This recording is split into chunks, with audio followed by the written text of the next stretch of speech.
یہ حضرت لقمان علیہ السلام یہ اللہ کے نبی گزرے ہیں، انہوں نے اپنے بیٹے کو وصیت کی تھی، یا بنی اے میرے بیٹے لا تشرک، اللہ کی ذات میں کبھی شریک مت ٹھہرانا، ان الشرک کہ بے شک شرک بہت بڑا ظلم ہے، اور یہ ایسا گناہ ہے جس کی کوئی معافی نہیں۔ سب سے زیادہ اللہ کو غصہ دلانے والا، سب سے زیادہ اللہ کو ناراض کرنے والا جو عمل ہے وہ شرک ہے، لیکن ہم اس بات کو نہیں سمجھتے۔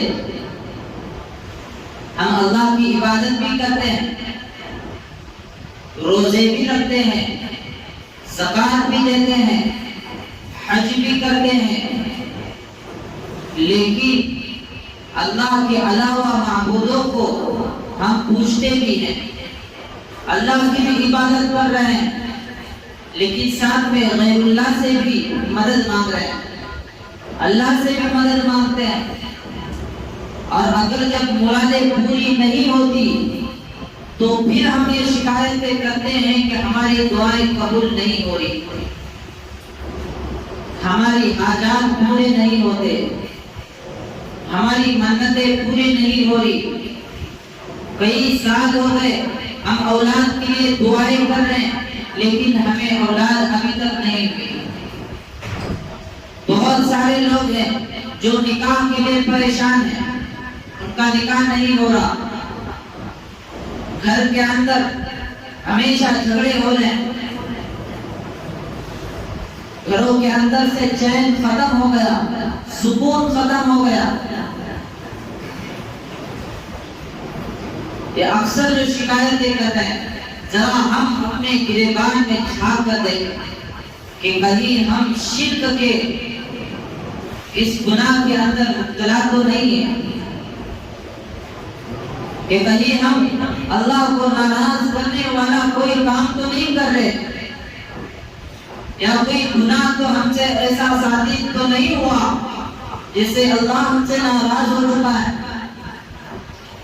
ہم ہر چیز کام کرنے کو تیار ہو جاتے ہیں، لیکن اللہ کو راضی کرنے کے لیے کوئی عمل ہم نہیں کرتے، اللہ کو خوش کرنے والا عمل ہم آج تک ہم نے کرنے کی کوشش نہیں کی۔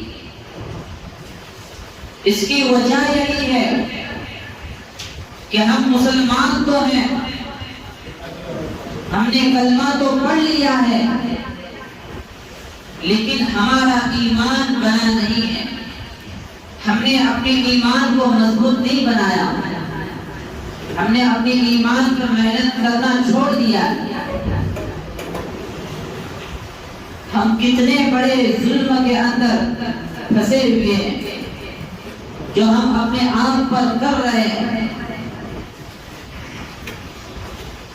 ہم نماز کے اندر سورہ فاتحہ پڑھتے ہیں، الحمدللہ رب العالمین الرحمن الرحیم مالک یوم الدین ایاک نعبد و ایاک نستعین اهدنا الصراط المستقیم صراط الذین انعمت علیہم غیر المغضوب علیہم ولا الضالین۔ کیا ہم نے کبھی اس کا ترجمہ پڑھا ہے؟ اس کا کیا ترجمہ ہوتا ہے؟ کیا ہم نے کبھی اس کے ترجمے کو سمجھنے کی کوشش کی ہے کہ اللہ تبارک و تعالیٰ اس سورت کے اندر کیا فرما رہے ہیں؟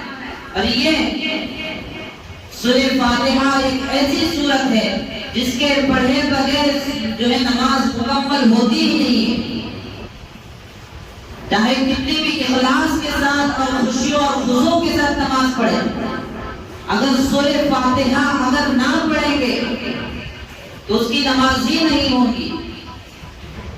اگرچہ سورہ فاتحہ کے بعد کوئی دوسری سورت ملا کر پڑھنا بھول گئے تو سجدہ سہو کرنے سے نماز ہو جاتی ہے، لیکن سورہ فاتحہ ایک ایسی سورت ہے چاہے تم بھول کر چھوڑ دو یا جان بوجھ کر چھوڑ دو، اگر نماز میں نہیں پڑھو گے تو نماز دوہرانی پڑے گی۔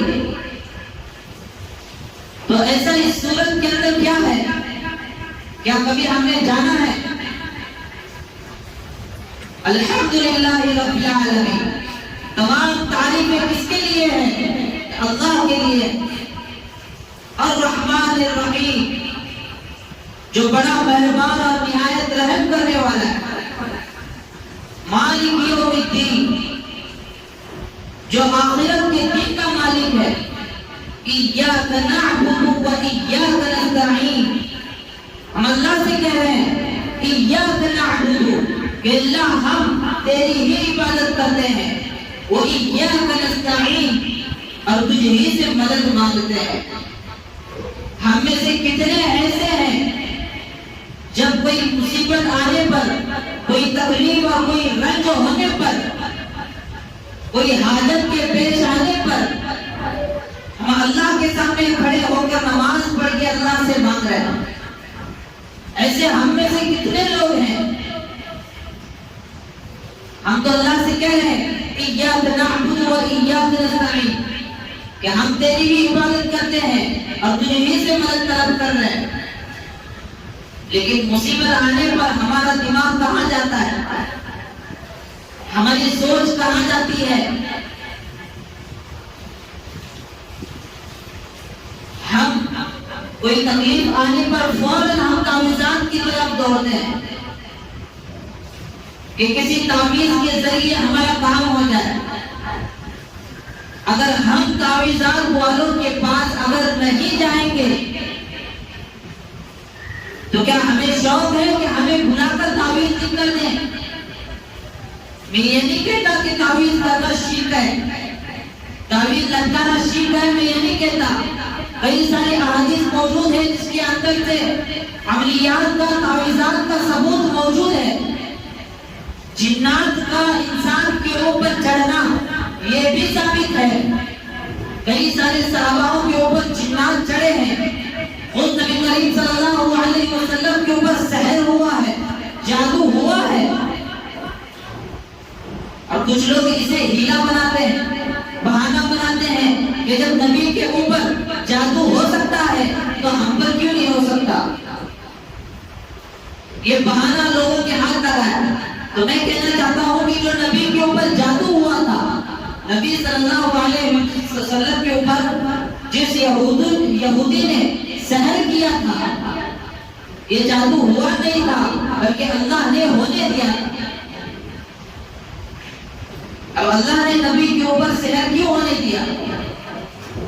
تاکہ لوگوں کو یہ بتانے کے لیے کہ جادو حق ہے، سحر ہوتا ہے، یہ لوگوں کو بتانے کے لیے اللہ تبارک و تعالیٰ نے اپنے حبیب کے اوپر جادو ہونے دیا، اور اس کا علاج بھی خود قرآن کے اندر اللہ تبارک و تعالیٰ نے فرمایا ہے۔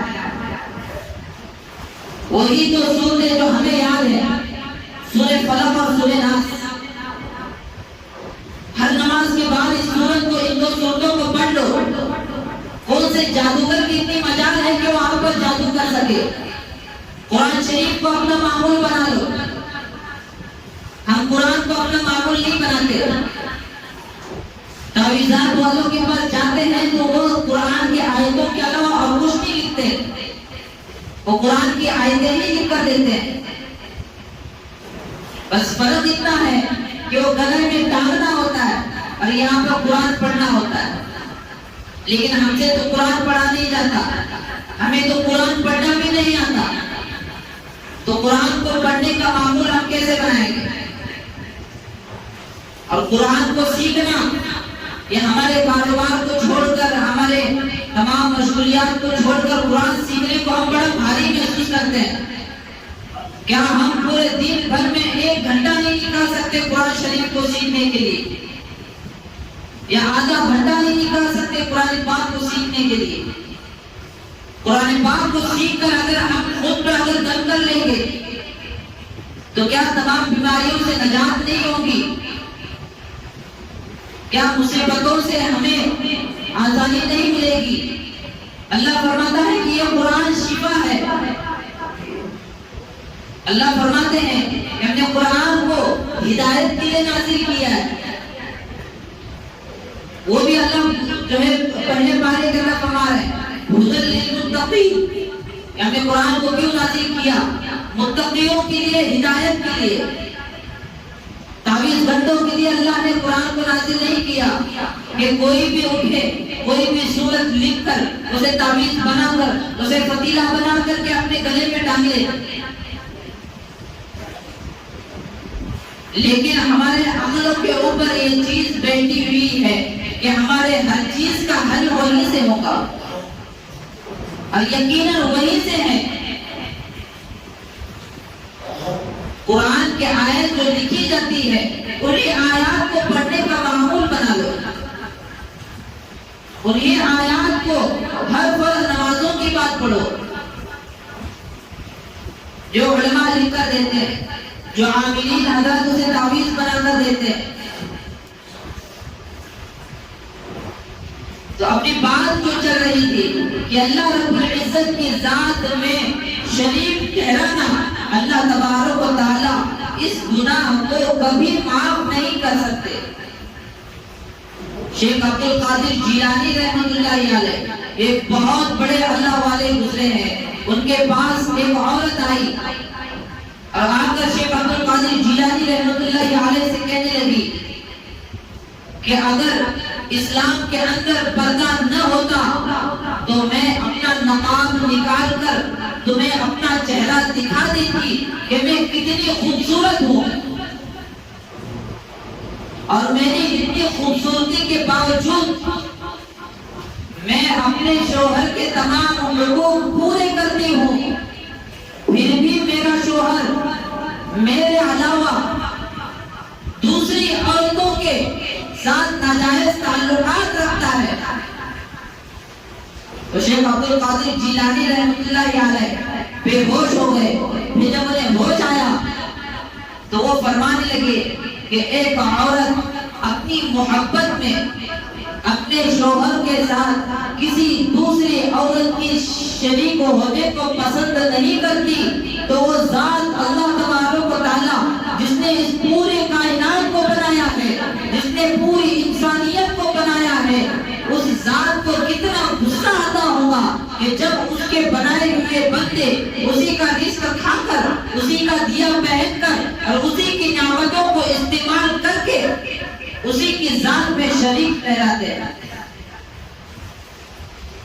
دنیا کے اندر بہت سے گناہ ہیں، ان تمام گناہوں کے اوپر اللہ کو غصہ آتا ہے۔ چوری کرنا یہ بھی بہت بڑا گناہ ہے، اس پر بھی اللہ کو غصہ آتا ہے۔ زنا کرنا یہ بھی بہت بڑا گناہ ہے، جس وقت زنا کیا جاتا ہے اس وقت